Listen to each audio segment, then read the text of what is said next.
Hello everyone, this is Dr. Supriya Shonalika, Department of Political Science, YSNM College. Dear students, very good morning to all of you.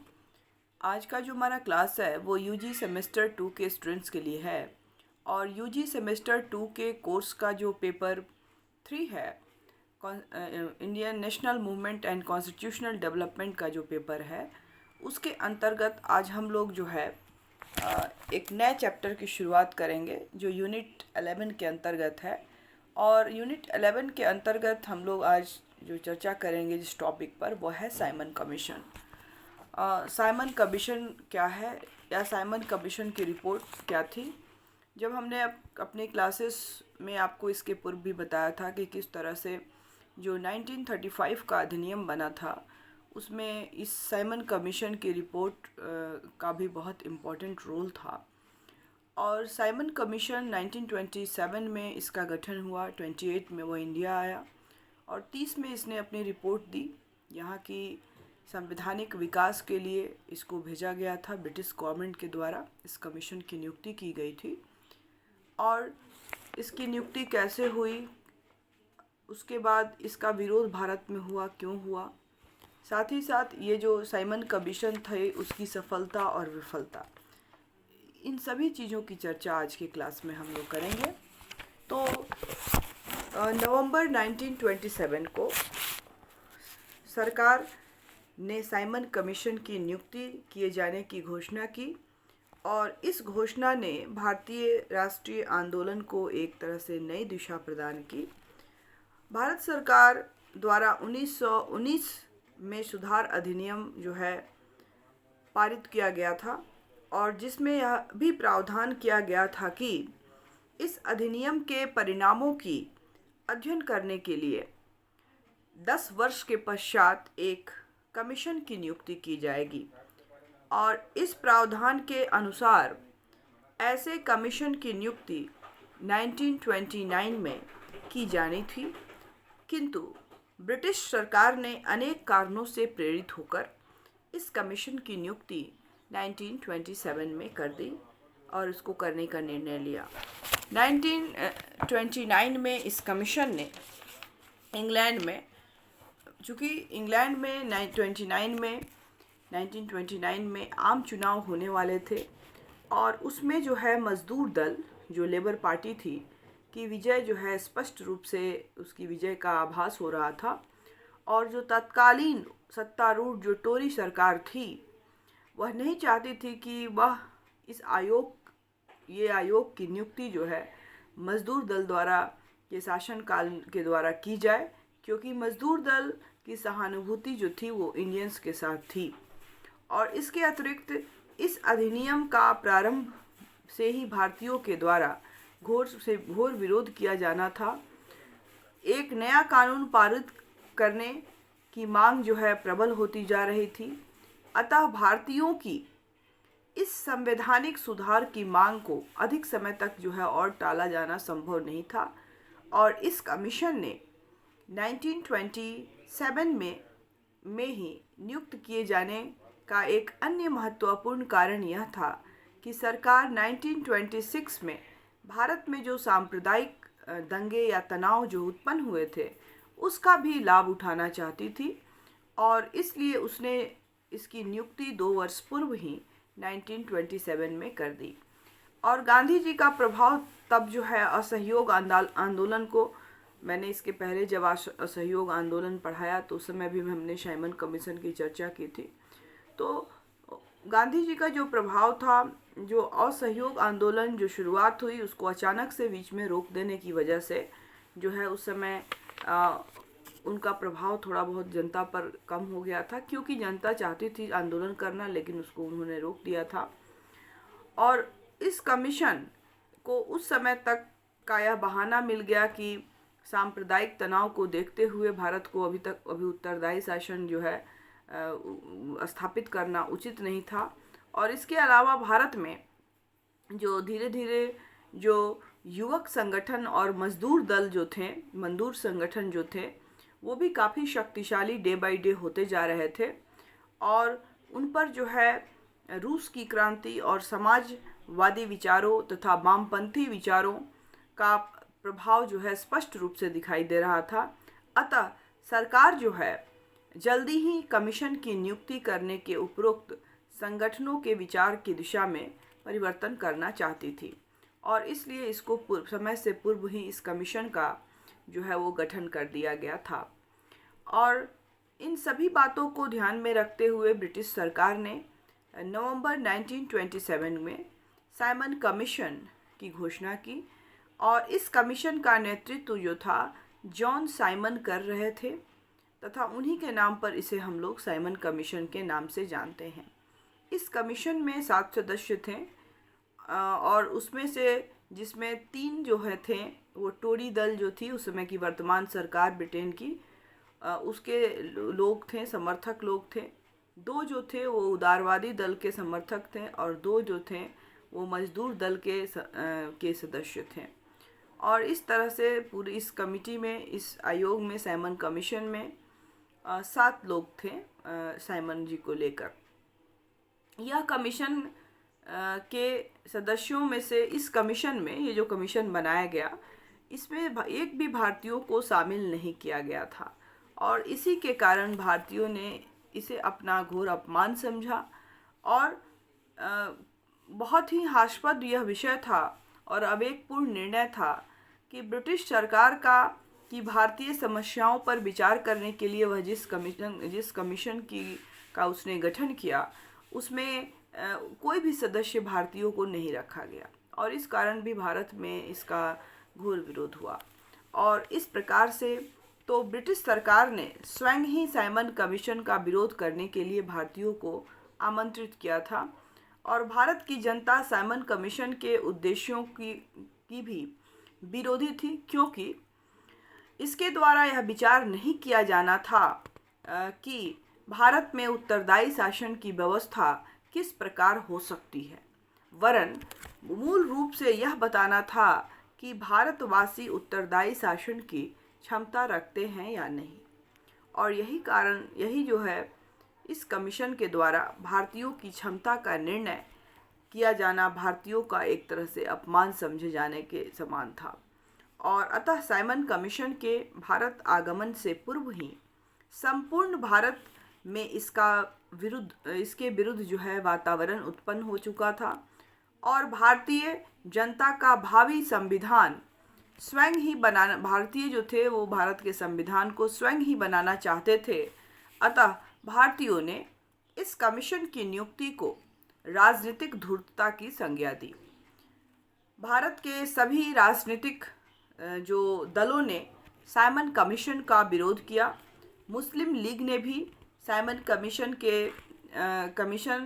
के कारण उसमें भी फूट पड़ गई, किंतु जिन्ना और उसके सहयोगियों ने इसका विरोध करने का संकल्प किया और संपूर्ण भारत में साइमन कमीशन का विरोध करने का श्रेय जो है मुख्यतः भारतीय राष्ट्रीय कांग्रेस को ही है। और मजदूर किसान दल, कम्युनिस्ट लिबरल फेडरेशन और हिंदू महासभा ने भी कमीशन का विरोध किया।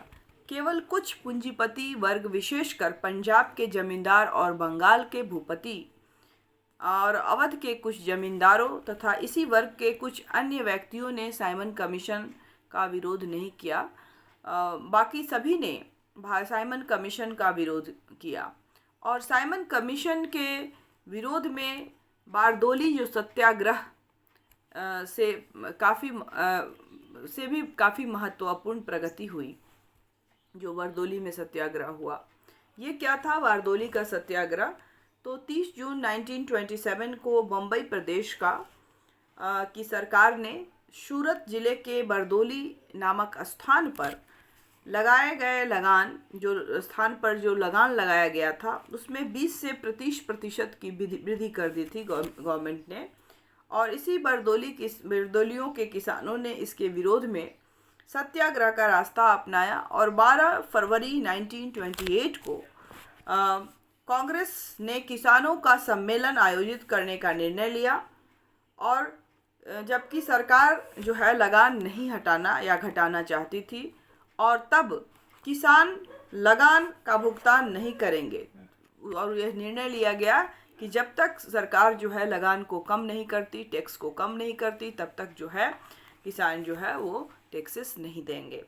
और किसानों के लगान न देने पर सरकार ने एक दमनकारी नीति अपनाई, रास्ता अपनाया एवं किसानों तथा भूपतियों या किसानों की संपत्तियों पर जो है वो सरकारी अधिकार किए जाने लगे। और किंतु किसानों ने भी अपना साहस नहीं छोड़ा और समाचार पत्रों द्वारा बरदौली किए समाचार जो थे वो पूरे भारत के कोने कोने तक पहुंच गए। और गांधी जी ने 12 जून 1928 को जो है बरदौली दिवस मनाने का आह्वान किया और जो सफल रहा। और बम्बई के गवर्नर ने पटेल एवं अन्य नेताओं को धमकी दी, किंतु उसके सभी प्रयत्न जो हैं विफल रहे और अंततः सरकार को झुकना पड़ा। और इस आंदोलन से कांग्रेस और महात्मा गांधी की लोकप्रियता में असीम वृद्धि हुई और जनतांत्रिक शक्तियों को बढ़ावा मिला। तो यह एक महत्वपूर्ण घटना थी जिसने भी जो है इसको सैमन कमीशन के विरोध को बल प्रदान किया। और कांग्रेस के दिसंबर 1927 में 7 के मद्रास अधिवेशन में साइमन कमीशन के पूर्व विरोध का निर्णय लिया गया। अतः 3 फरवरी 1928 को साइमन कमीशन जब बम्बई पहुंचा तो उसका स्वागत देशव्यापी हड़ताल से किया गया। और स्थिति को देखते हुए सरकार ने साइमन कमीशन को तुरंत दिल्ली बुला लिया, दिल्ली भेज दिया गया, किंतु वहाँ भी लोगों ने उन्हें काले झंडे दिखाए तथा साइमन कमीशन वापस जाओ के नारे लगाए। और केंद्रीय विधान सभा में भी साइमन कमीशन का स्वागत करने से इनकार कर दिया गया। और जहाँ जहाँ भी साइमन कमीशन गया वहाँ जो है उनका विरोध जो है वो लोगों के द्वारा किया गया। अतः सरकार ने कठोर रुख जो है आरंभ किया और लाहौर में लाला लाजपत राय के नेतृत्व में निकल रहे जुलूस पर पुलिस ने उसको रोकने के लिए लाठीचार्ज किया, लाठियों से आक्रमण किया और उसमें लाला लाजपत राय घायल हो गए और उसके बाद कुछ दिनों के बाद उनकी मृत्यु हो गई। तो इससे भी लोगों को जो है काफ़ी जो है मतलब एक तरह से विद्रोह करने की उनमें जो कैपेसिटी थी, उनकी जो इच्छा थी और प्रबल बना दिया, क्योंकि उस समय वो बहुत महत्वपूर्ण, बहुत बड़े एक लीडर थे लाला लाजपत राय। और पुलिस के द्वारा मारने की वजह से, लाठियों की मार की वजह से उनकी जो है वो मृत्यु हो गई। लेकिन मृत्यु से पूर्व लाला लाजपत राय ने कहा था कि मेरे ऊपर किया गया लाठी का प्रत्येक प्रहार जो है ब्रिटिश साम्राज्य के लिए ताबूत की कील प्रमाणित होगी। और लखनऊ में साइमन कमीशन का विरोध करने के आरोप में प्रदर्शन में भाग लेने वालों की अत्यधिक पिटाई भी की गई, और जिसमें पंडित जवाहरलाल नेहरू, पंडित गोविंद बल्लभ पंत भी थे। किंतु सरकार के इस रुख से भी भारतवासी जो है बिल्कुल भयभीत नहीं हुए, और बल्कि लखनऊ में एक भोज में साइमन कमीशन के सदस्यों को आमंत्रित किया गया था। और भोज के समय अचानक सैकड़ों काले रंग की पतंगे और गुब्बारे आकाश में उभरे, और जिस पर लिखा हुआ था कि भारतवासियों का है, साइमन कमीशन वापस जाओ, साइमन गो बैक के नारे जो लिखकर इस तरह के काले पतंग उड़ाए गए, गुब्बारे और जैसे नारे उसमें लिखे हुए थे। कलकत्ता में सुभाष चंद्र बोस के नेतृत्व में साइमन कमीशन का भी विरोध हुआ, और साइमन कमीशन 3 फरवरी 1928 से लेकर 31 मार्च 1928 तक भारत में रहा। और इस दौरान भारत में वह उसके सदस्य जहाँ जहाँ भी गए उनका विरोध किया गया था।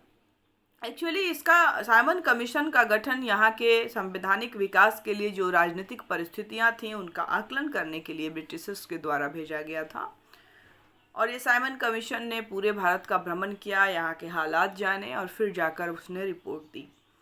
चूँकि भारत को जो है स्वायत्त बनाने के लिए, या भारत जो 1919 का जो अधिनियम सब बना था उसको विरोध में जो है यहाँ पे काफ़ी हिंसाएं, काफ़ी जो है घटनाएं घटित हो रही थी। तो इन सब का ब्यौरा लेने के लिए जो है, और चूँकि जैसा कि मैंने बताया कि 1919 का जो कानून बना था उसमें भी एक प्रोविज़न था कि जो 10 साल के बाद एक कमेटी का गठन होगा, कमीशन बनाया जाएगा जो इन 10 सालों के कार्यों की जांच करेगी। तो इसलिए भी इस कमीशन को बनाया जाना इम्पोर्टेंट था। अब है कि समस्त विरोधों के बाद का सामना करने के पश्चात भी साइमन कमीशन ने अपनी रिपोर्ट तैयार की और मई 1930 में यह प्रकाशित हुई और इसमें कुछ महत्वपूर्ण बातें कही गई थी, जैसे द्वैत शासन की समाप्ति। ये सब जो 1919 के कानून के द्वारा बनाया गया था, अधिनियम के द्वारा बनाया गया था, जिसमें द्वैत शासन व्यवस्था की बात की गई थी, तो उसकी समाप्ति करने की बात कही गई। दूसरा, प्रांतों में स्वायत्त शासन की स्थापना की बात की गई कि उसको ऑटोनॉमी दिया जाए प्रांतों को। और इसके बाद ही आपने देखा होगा कि बाद में जो कमीशन आया, 1935 का अधिनियम आया, उसमें जो है स्वायत्तता प्रदान की गई थी इसके रिपोर्ट के बाद ही। और प्रांतीय गवर्नरों को विशेषाधिकार दिए जाने की बात की गई और केंद्र में संघीय शासन की स्थापना की संभावना पर भी विचार किया गया। साथ ही साथ जो था, जो जातीय प्रतिनिधित्व जैसा पूर्ववत ही रहा, जैसे पहले था वैसे ही जो सांप्रदायिक हिंसाएं यहाँ हो रही थी, संप्रदाय के आधार पर जो वर्गों का विभाजन किया गया था उसको जस का तस रखा गया। और सेना का भारतीकरण करने की आवश्यकता पर बल दिया गया, मतलब सेना में भारतीय लोगों को शामिल करने की बात की गई। और साथ ही साथ बर्मा को भारत से और सिंध को बम्बई प्रांत से पृथक करने की भी बात इसमें रिकमेंडेशन दी गई थी इस साइमन कमीशन की रिपोर्ट के अंतर्गत। तो ये कुछ महत्वपूर्ण बातें थी। अब हम देखते हैं कि जो साइमन कमीशन की रिपोर्ट कितना सफल रहा, कितना असफल रहा, इसकी चर्चा हम लोग करेंगे कि आखिर साइमन कमीशन की जो रिपोर्ट थी उसका मूल्यांकन हम लोग करेंगे। तो साइमन कमीशन की जो रिपोर्ट पर जो है तीव्र प्रतिक्रियाएं हुई और कूपलैंड और आदि कुछ व्यक्तियों ने इसे ब्रिटिश राजनीतिक शास्त्र के पुस्तकालय में एक अन्य श्रेष्ठ रचना कहकर इसकी आलोचना की या उसको इसके बारे में कहा। और इसी प्रकार के विचार जो थे रॉबर्ट्स ने भी प्रस्तुत किए। उन्होंने कहा कि यह रिपोर्ट जो है सदैव भारतीय सरकारी पत्रों में एक महत्वपूर्ण पत्र होगा, किंतु अधिकांश भारतीयों ने इसकी आलोचना की और शिवस्वामी अय्यर ने कहा कि साइमन कमीशन की रिपोर्ट को रद्दी की टोकरी में डाल देना चाहिए। और इस तरह से बहुत सारे जो इंडियंस विचारक थे उन्होंने इसकी आलोचना की और भारतीयों का यह विचार था कि इस रिपोर्ट का उद्देश्य भारत को स्वायत्तता शासन की ओर ले जाना नहीं वरन समय को टालना था और उनके लक्ष्य को दूर करना था। उनको उनके लक्ष्य से जो भारतीयों का मांग था, स्वतंत्रता की मांग थी, स्वराज की मांग थी, स्वायत्तता की मांग थी, तो इसको जो है उन लक्ष्यों से दूर ले जाना था। और साइमन कमीशन की रिपोर्ट यद्यपि संवैधानिक विकास की दृष्टि से महत्वपूर्ण नहीं थी, फिर भी 1935 का अधिनियम बहुत सीमा तक इसी रिपोर्ट के आधार पर आधारित था, किंतु जो कुछ भी अच्छाइयाँ इस रिपोर्ट में थी उन्हें 1935 के अधिनियम में सही ढंग से प्रस्तुत नहीं किया गया था। साइमन कमीशन ने अपनी रिपोर्ट देने से पूर्व यह भी सुझाव दिया था कि विचार विमर्श करने के लिए गोलमेज सम्मेलन बुलाए जाएं। इससे यह लाभ अवश्य हुआ कि पारस्परिक विचार विनिमय के लिए एक मार्ग प्रशस्त हुआ और इसी कमीशन की रिकमेंडेशन पे जो 3 गोलमेज सम्मेलन हुए 30, 31 और 32 में 3 राउंड टेबल कॉन्फ्रेंसेस को आयोजित किया गया, यहाँ के मसलों पर लोगों से विचार लेने के लिए, बातचीत करने के लिए, साइमन कमीशन ने जो रिपोर्ट दी थी उस पर चर्चा करने के लिए। और उपयुक्त कुछ लाभ जो है साइमन कमीशन से हुआ, परंतु भारतीय इतने से ही संतुष्ट नहीं थे क्योंकि उनकी मूल मांग की ओर कमीशन का कोई ध्यान कमीशन ने नहीं दिया था जो भारतीयों का मूल मांग था। और इस विषय में एंड्रयूज ने लिखा है कि इससे अहिंसात्मक असहयोग आंदोलन संपूर्ण देश में उत्पन्न हुए परिवर्तन और जनता की अभिलाषाओं तथा आकांक्षाओं की पूर्ण उपेक्षा हुई और इससे यह बात अपने सम्मुख रखा जो राष्ट्रीय आंदोलन के प्रारंभ होने से काफ़ी वर्ष पूर्व उपेक्षा हुई और इसने इस बात को अपने सम्मुख रखा जो राष्ट्रीय आंदोलन के प्रारंभ होने से काफ़ी वर्ष पूर्व था और राष्ट्रीय जागृति के परिणाम स्वरूप उदयमान तरुण भारत का इससे परिचय नहीं मिलता। ये जो है बातें जो है एंड्रयूज के द्वारा लिखी गई थी और साइमन कमीशन की रिपोर्ट से यह स्पष्ट हुआ कि अंग्रेज भारतीयों को स्वशासन देने के लिए इच्छुक नहीं है, उससे यह प्रकट हुआ और साइमन कमीशन और इसी कारण से उन्होंने भारतीयों के निरंतर विरोध के पश्चात भी जो सांप्रदायिक चुनाव पद्धति थी उसमें कोई परिवर्तन नहीं किया।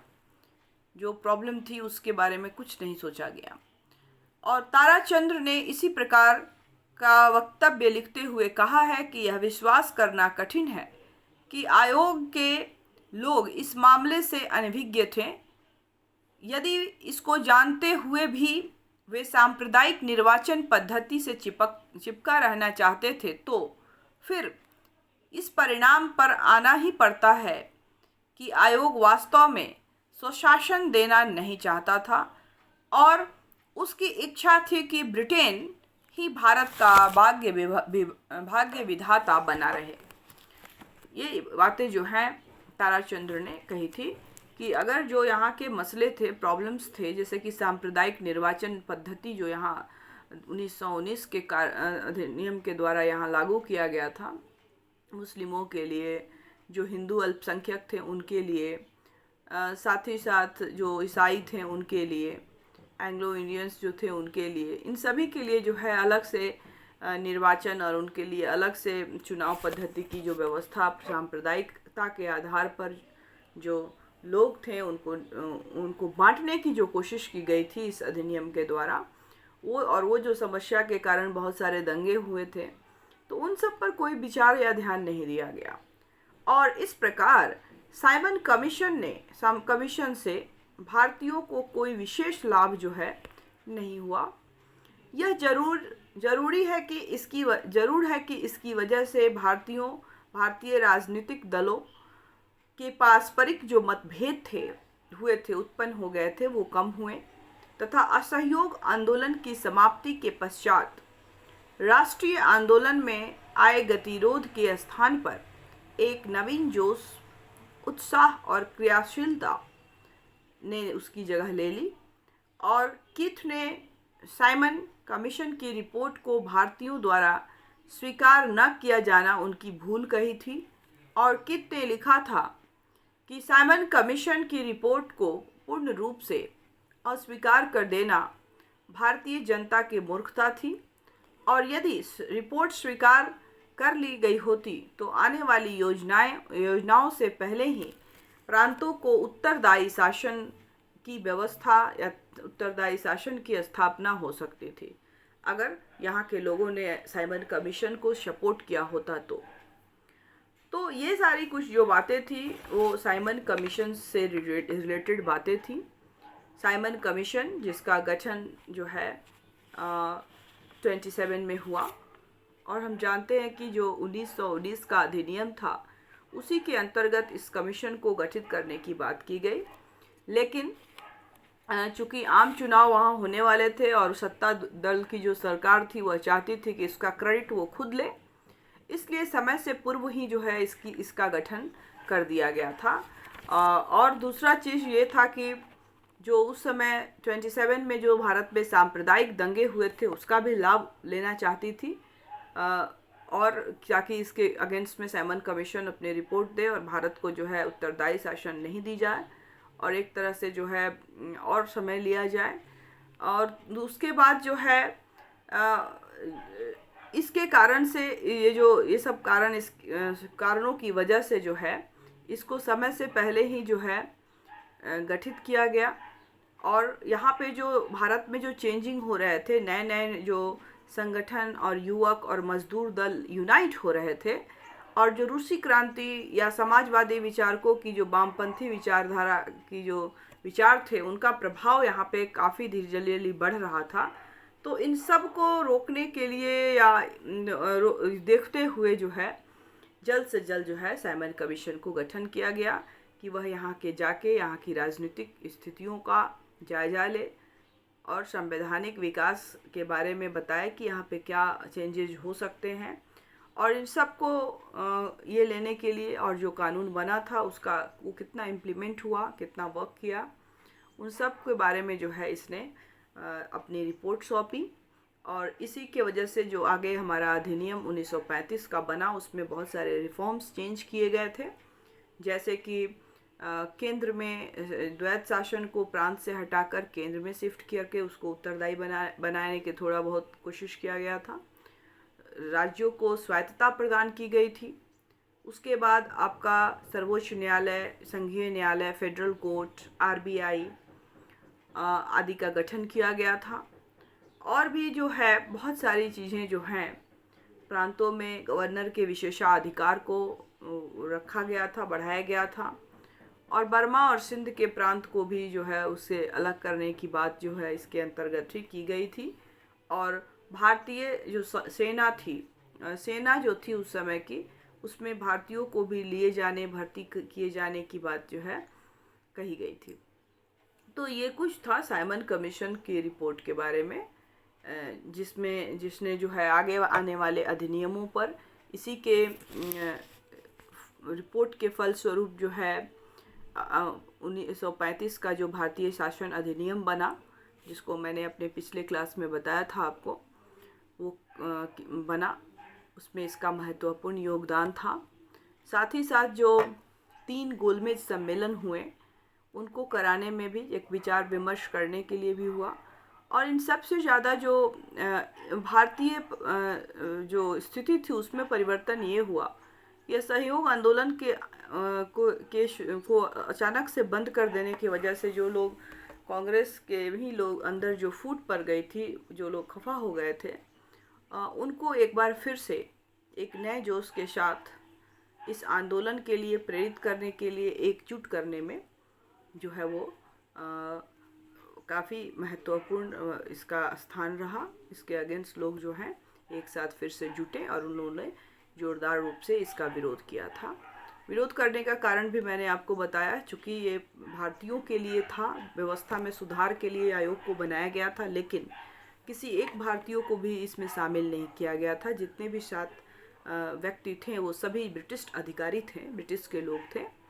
तो इसलिए यहाँ के लोग नाराज़ थे, क्योंकि कोई भी परिस्थिति का आकलन यहाँ के लोग जितना अच्छे से दे सकते थे, बाहर के लोग नहीं दे सकते थे। और इस तरह से वो लोग, जो भी लीडर्स थे यहाँ के बड़े लीडर्स उस समय के, वो लोग उसको अपमान समझे। कांग्रेस जो हमारी पार्टी थी, वो उसको ये लगा कि उसकी उपेक्षा की गई है, और इसलिए भी इसका जो है विरोध किया गया। ये सारी चीज़ें जो थी इसमें इस घटना से जुड़ी हुई हैं, जो आगे इन सब की चर्चा हमने पहले की थी, लेकिन वो शॉर्ट में की थी। आज जो है हम लोगों ने डिटेल्स में जाना कि साइमन कमीशन क्या था, साइमन कमीशन की रिपोर्ट क्यों आई।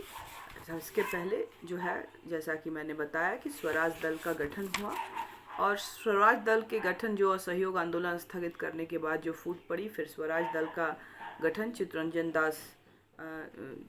दास के द्वारा और किया गया था। स्वराज दल की स्थापना 1923 में, और यह भी एक तरह से असफल रहा। और इसी के बाद जो है फिर इसके अंतर्गत जो है गांधी दास समझौता हुआ, और लास्ट में यह भी स्वराज दल जो है का जो दल में के विघटन हो जाने के कारण, इसमें कमियां आ जाने के कारण जो है फिर बाद में ये तब तक फिर साइमन कमीशन को लाया गया था। तो ये सारी कुछ घटनाएं हैं जो आपको याद रखनी आवश्यक है, तभी आप इसको अच्छे से नेशनल मूवमेंट को समझ सकते हैं। तो हमारा आज का क्लास यहीं समाप्त होता है। नेक्स्ट टॉपिक में हम लोग नेहरू रिपोर्ट के बारे में पढ़ेंगे कि नेहरू रिपोर्ट क्या था। Thank you all of you.